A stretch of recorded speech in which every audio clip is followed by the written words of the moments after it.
লম্বা সুতা আর লম্বা কথা সব সময় এলোমেলো হয়ে যায়, তাই সুতা যত গুছিয়ে রাখা যায় আর কথা যত কম বলা যায় ততই ভালো। হুজুরের বাড়িতে কখনো মিলাদ হয় না, ডাক্তারের বউয়ের কখনোই সিজার লাগে না, আর গণক কখনোই নিজের ভাগ্য পাল্টাতে পারে না। ঠিক তেমনি পীর কখনোই মাজারে টাকা দেয় না। তাই আবেগের পিছনে না ছুটে বিবেক কাজে লাগান।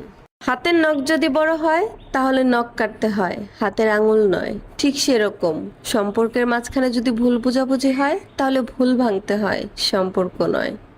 বড় লোকদের মন খারাপ হলে বলে কোথাও গিয়ে ঘুরে আসি, মনটা একটু হালকা লাগবে। আর গরিবের মন খারাপ হলে বলে বাইসা থাইকে আর কি লাভ, মরে গেলেই শান্তি।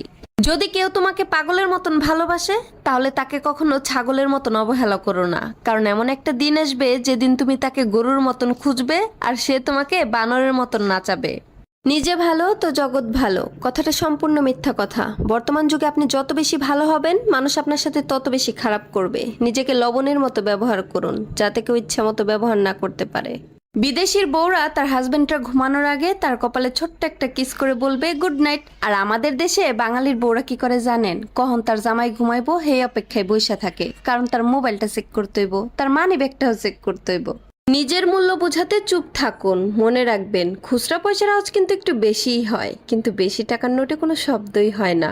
এজন্য চুপ থাকতে শিখুন। সময় একদিন আপনার মূল্য সবাইকে বুঝিয়ে